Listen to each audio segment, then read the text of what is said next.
नमस्कार। खबरों की दुनिया में आपका स्वागत है। यहाँ आपको मिलेंगी हर बड़ी खबर, हर अपडेट और हर सच सबसे पहले। तो सब्सक्राइब कर लीजिए हमारी चैनल। आइए चलते हैं देश की सबसे बड़ी खबर की तरफ। 1.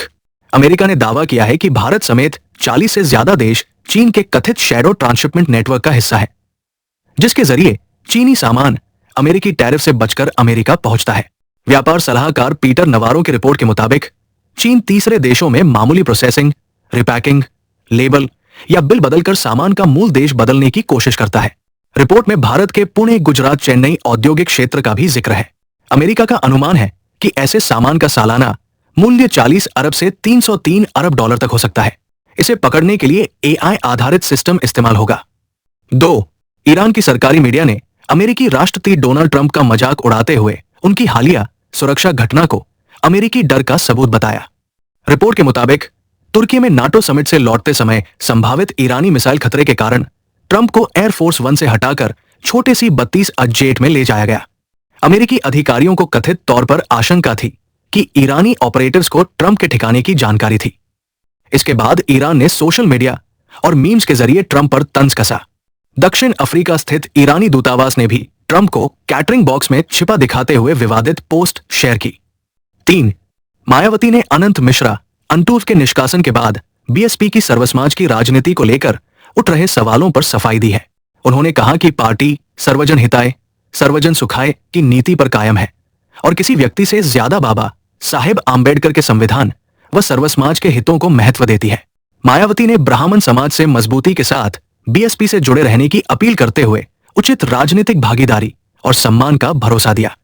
उन्होंने 2007 की तरह सभी समाजों को सम्मान देने की बात कही। साथ ही दलित समाज से संगठन मजबूत करने और नए कार्यकर्ताओं को तैयार करने की अपील की। 4. दिल्ली में बिजली उपभोक्ताओं को अगले बिल से ज्यादा भुगतान करना पड़ सकता है। दिल्ली विद्युत विनियामक आयोग DERC ने BRPL, BYPL और TPDDL को अतिरिक्त fuel and power purchase adjustment surcharge FPPS लगाने की मंजूरी दी है। यह सरचार्ज पहले से तय 10% सीमा के अलावा 7 से 8% से अधिक होगा। गर्मियों में बिजली की मांग बढ़ने और महंगी दरों पर बिजली खरीदने के कारण कंपनियों ने इसकी मांग की थी। अब BRPL का कुल सरचार्ज 17.94%, BYPL का 17.43% और TPDDL का 18.50% होगा। हालांकि सब्सिडी पाने वाले और 200 यूनिट तक बिजली इस्तेमाल करने वाले घरेलू उपभोक्ताओं पर इसका असर नहीं पड़ेगा। 5.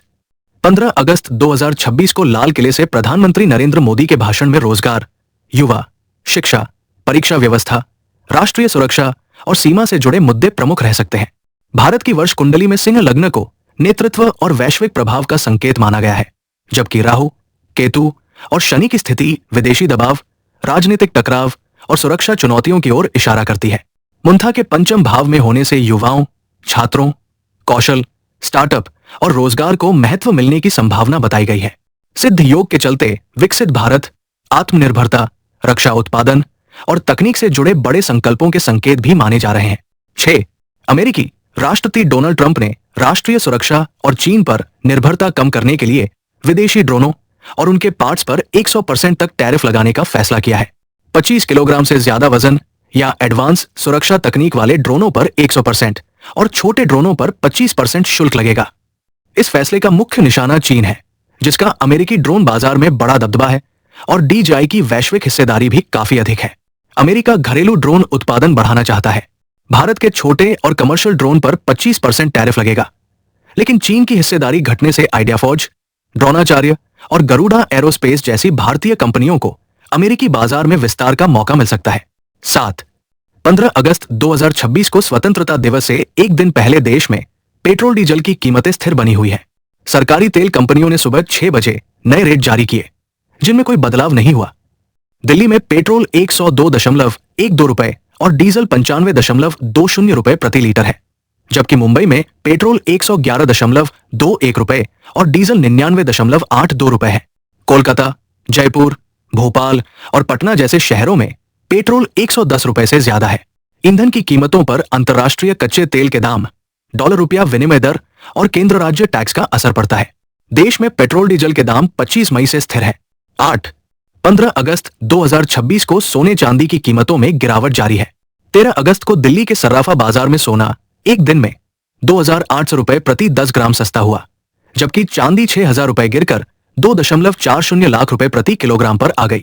आज 24 कैरेट सोना 10 रुपए गिरकर 1,53,590 रुपए प्रति 10 ग्राम, 22 कैरेट 1,40,790 रुपए और 18 कैरेट 1,15,190 रुपए पर है।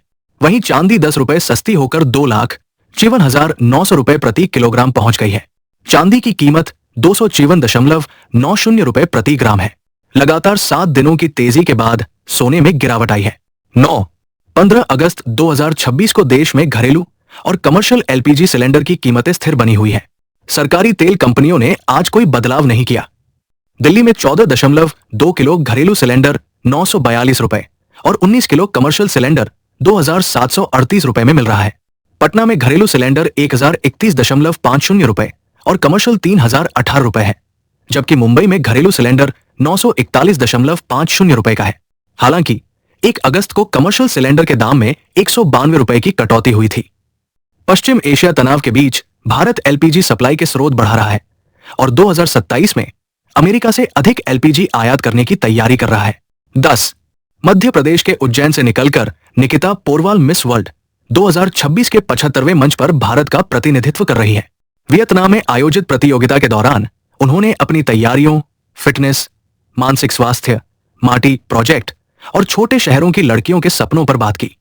निकिता का कहना है कि मिस वर्ल्ड मंच पर भारत का प्रतिनिधित्व करना सिर्फ सैश पहनना नहीं, बल्कि देश की संस्कृति और सोच को दुनिया तक पहुंचाना है। वो भारत की प्राचीन परंपराओं और आधुनिक प्रगति का संतुलन दिखाना चाहती है। उनका मानना है कि परंपरा और आधुनिकता एक दूसरे की विरोधी नहीं, बल्कि पूरक है। साथ ही वो छोटे शहरों की लड़कियों को बड़े सपने देखने के लिए प्रेरित करती है। 11 भारत और श्रीलंका के बीच टेस्ट सीरीज 15 अगस्त से गौल में शुरू होगी, जहां कप्तान शुभमन गिल के सामने विराट कोहली और रोहित शर्मा की विरासत को आगे बढ़ाने की बड़ी चुनौती होगी।